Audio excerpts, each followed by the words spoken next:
Place à notre invité Pierre Conessa, ancien haut fonctionnaire du ministère de la Défense et spécialiste des questions géostratégiques. Alors on a choisi de vous inviter pour évoquer la sortie de votre documentaire pendant d'un livre dont vous êtes l'auteur et qui porte le même titre, Vendre la guerre, le complexe militaro-intellectuel. Ce complexe, quel est-il ? Je crois qu'il faut comprendre l'évolution dans le temps long. Vous vous souvenez de ce discours d'Eisenhower parlant du complexe militaro-industriel en pleine guerre froide, enfin à la fin de son second mandat. Or, après la disparition de l'URSS, d'abord, les cercles stratégiques manquent de paradigme. Et donc, quand vous êtes dans les affaires stratégiques, il n'y a plus d'ennemis, soit vous licenciez, soit vous en inventez. Bon. Enfin, les Américains ont préféré inventer. Et donc, il se passe une transformation dont on n'a pas mesuré toute l'ampleur, qui est la guerre du Koweït. Pourquoi ? Parce que c'était la première guerre post-guerre froide. Donc 35 États qui viennent dans une coalition libérer cette grande démocratie qui est le Koweït contre cet envahisseur ancien moderniste devenu dictateur qui est Saddam Hussein. Guerre annoncée, programmée, 6 mois de préavis. Donc toutes les télévisions de la planète des 35 nations viennent s'installer pour voir le match.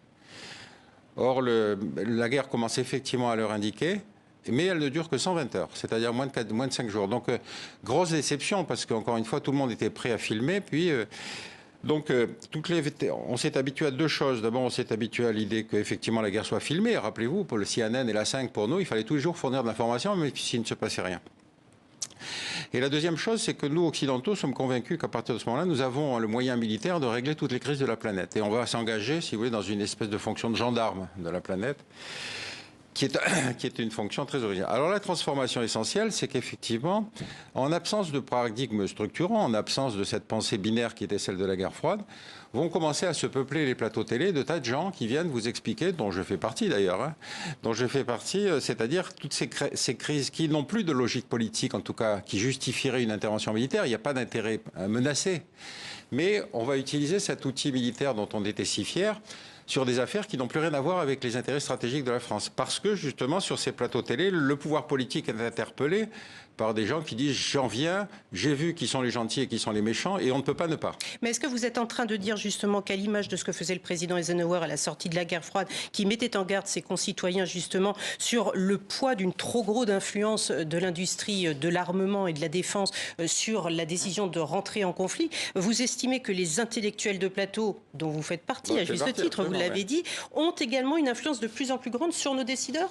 J'aimerais bien avoir l'influence du président Eisenhower, mais ce complexe est plus composite que les simples intellectuels de plateau. Parce que n'oubliez pas que vous avez aussi des humanitaires, vous avez aussi les diasporas, vous avez des acteurs, des journalistes qui vont à certains moments venir sur ce moyen extraordinaire que devient la chaîne d'info en continu pour interpeller le pouvoir politique. Et le pouvoir politique, lui, il pense à son échéancier électoral. C'est-à-dire que lui, il pense, est-ce que je gagne les municipales dans 6 mois ? Si j'envoie du militaire, est-ce que ça va m'être crédité ? Vous voyez, le raisonnement n'est plus du tout l'objectivité de la crise. Pensez à une guerre qui était celle de la Somalie. On va intervenir en Somalie parce qu'il y a des pilleurs de convois humanitaires et des gens meurent de faim, etc.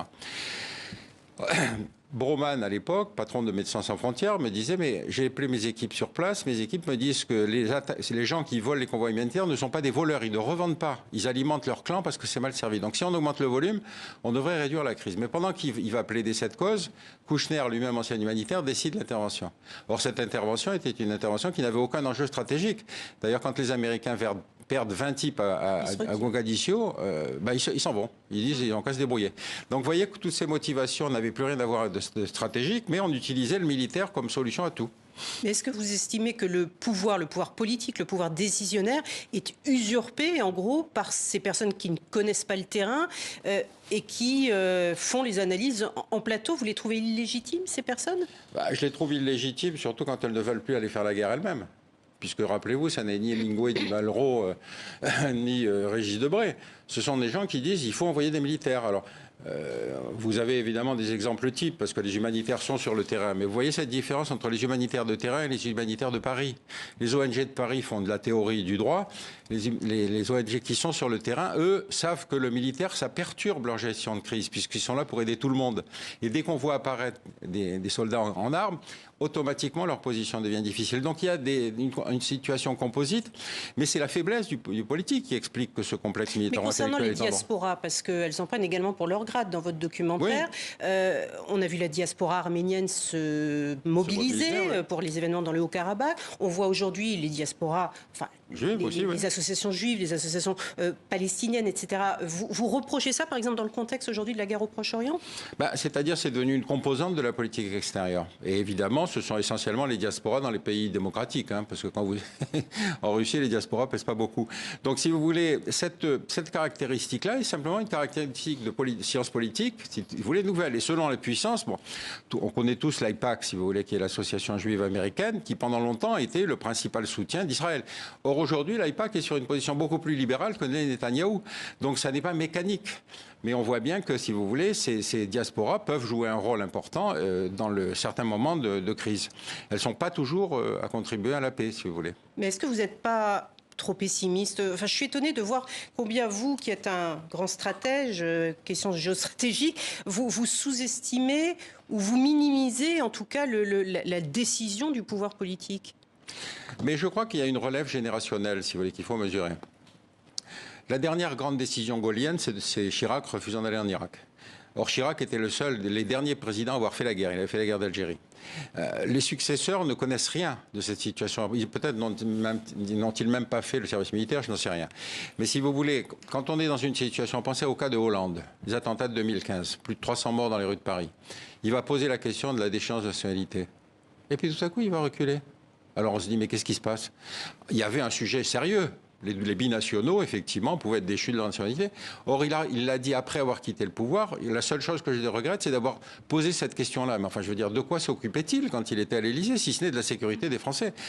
On le voit bien aujourd'hui. Regardez, les 3 derniers attentats ont été menés par des jeunes, un Tchétchène, un Ingouche et puis un Iranien, arrivés très tôt ici, qui ont fait l'école républicaine, et qui, en dépit de ça, se sont radicalisés. Donc, ils se sont radicalisés dans leur famille.